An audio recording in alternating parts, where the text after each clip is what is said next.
As a kid, I remember getting new clothes only during the festival season. The usual practice in my house was, at that time, my parents would decide and pick new dresses for both of us, my brother and me. And on some special occasions, they would let us decide on what dress to buy. However, we would get into the shop and my younger brother, who was quite sure of what he wanted, would say, "This is the dress he wants," and he is happily done. And I, on the other hand, would stare at various 50 other options, be unable to decide the perfect dress. So looking back then, I think what was going on there was that I knew that picking one dress means forfeiting 49 others. Statistically, I only had 3 chances of being perfect, that is 5%. And that is what I want to talk about today in this video, perfectionism. We all have experienced that feeling at some point in time of wanting to do everything perfect. But I can tell you, it is time to stop. Yes, I know that feeling. I have lived through this hell, which is why I created this video for those of you who find it hard to let things go. Hello, I am Krishna, Productivity Mindset Coach, and I am going to show you my 5 ways to stop being a perfectionist and how to accept yourself finally. By practicing these 5 tips, I can assure you, you will feel less stressed as you can get more done in less time. So, let's get started.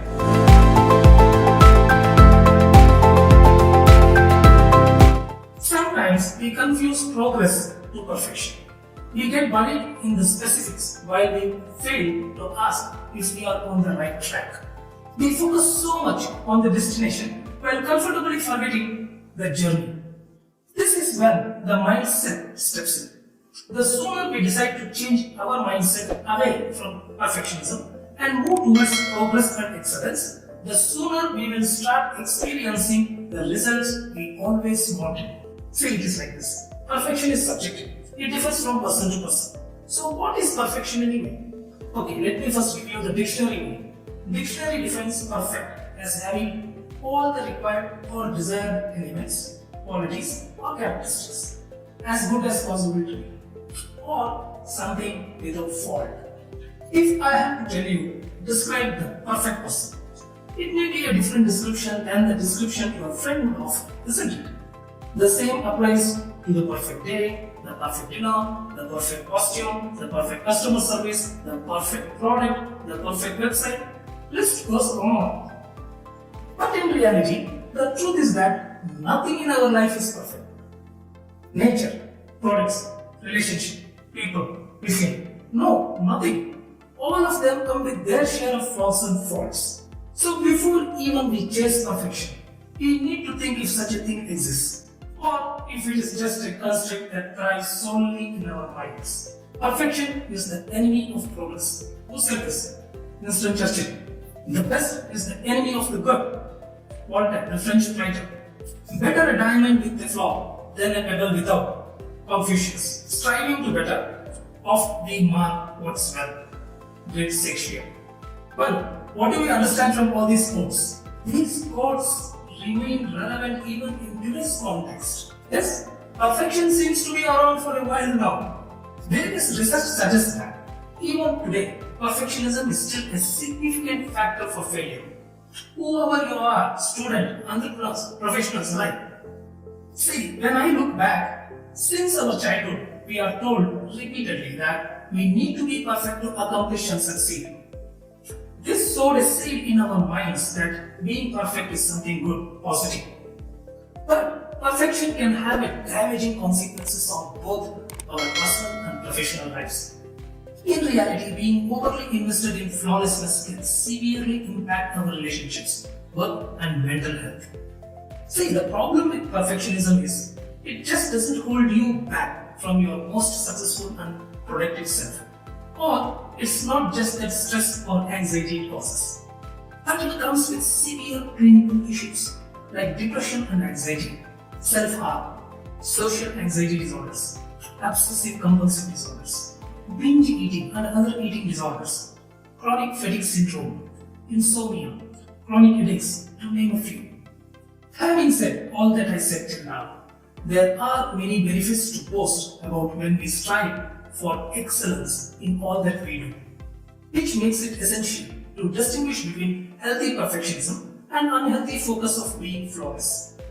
There are various ways you can overcome the negative impact of perfection so that it becomes a tool for growth and development rather than something holding you back from attaining your goals. Now the question is, how can I make the most of this understanding? It is nice, I realize, that it is progress that is going in the right direction and not perfectionism. But how do I adapt this mindset in my day-to-day life? I would say by taking massive action. There are innumerable ways to manage your tendency for perfection and develop a productivity mindset to stay on the path of progress. I will be sharing the exact things that I did and I still do. These are what best for me. Number 1. Staying focused. Focusing on the system, process, day-to-day activities, journey, and not the destination or the outcome. When you put too much attention on the final output, you will fall into the trap of idealizing your final result. Instead, focusing more on the day-to-day habits, routines, processes that allows your work to unfold would be the best path to pursue. Expecting the perfect result in your mind from the outset is a mistake and perfect and ideal recipe for failure. Number 2. Be adaptable. Being part of the growth journey is all about flexibility and adaptability. Being open and receptive for new information and making necessary changes as and when required is paramount. Being adaptable to thrive becomes mandatory. What counts here is your reaction to your mistakes and what you say to yourself. This will reflect your mindset. The sooner you accept that mistakes are bound to happen, the sooner you will start using those mistakes to your advantage without being critical of self or your team or anyone else for that matter. Number 3.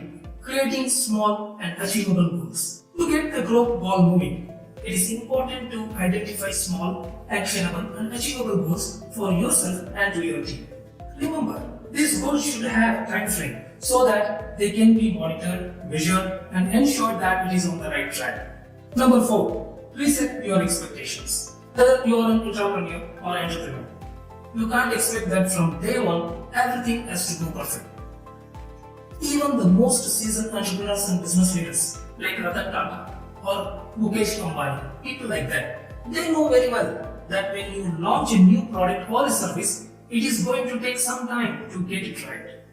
In the book, Beyond the Blue Mountains, biography of J.R.D. Tata, you will get to read how Jamshedpur plant was planned and built. A more recent example can be Reliance Jio. As customers, we all have seen how Reliance Jio services were introduced, improvised, corrected, launched, relaunched and scaled to the position they are in today.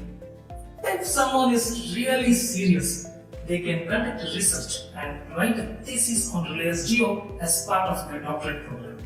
That is the kind of lesson one gets to learn when you follow these business houses. Number 5. Patience. If you want to build something great, for sure you have to have that patience to first unlearn and then learn. So, the learning process becomes vital in the progress path. If you are open to new ideas, willing to be flexible, adapt towards redefining an idea, that will help you to end up with something really valuable.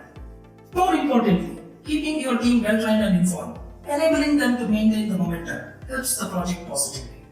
It is crucial to surround yourself with the people who encourage your positive mindset. Why do I say so?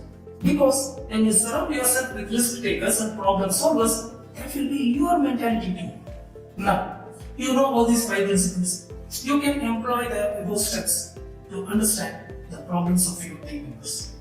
This can help you to practice how to deal with unexpected challenges and also helps you to shift your mindset and perspective about how you look at errors. This will enable you to add value by finding innovative solutions to others' challenges as well. So now, what happens when we replace perfection with excellence? That is practicing productivity mindset. Number 1, you will feel more relaxed. Number 2, as a boss, you will create a stress-free work environment. Number 3, you will be more critical of yourself and others when mistakes are made. Number 4, your business will become a hub of creative solutions. Number 5, a happy environment as realistic goals are achieved day in and day out. Number 6, clients will see your business as more acceptable, reliable and resilient. So now you know why it is so important that people who work with you or for you are also on the similar page and have a similar mindset. Because it creates a mighty collective mindset and environment. Your clients will find you before you find them. Well, do let me know what you are working towards and how you have managed to stay more productive and progressive without giving into perfectionism. Here the theme is be together, grow together. And don't forget that I am here to help you to make sure that you master these tips. If you ever have a question or need some guidance, feel free to reach out to me.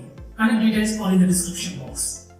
Thank you for your time and for watching this video. If you have liked this video, do subscribe, comment, give me a thumbs up and share it with your family and friends. Once again, I am Krishna and see you in the next video. Till then, stay safe, stay blessed. God bless you.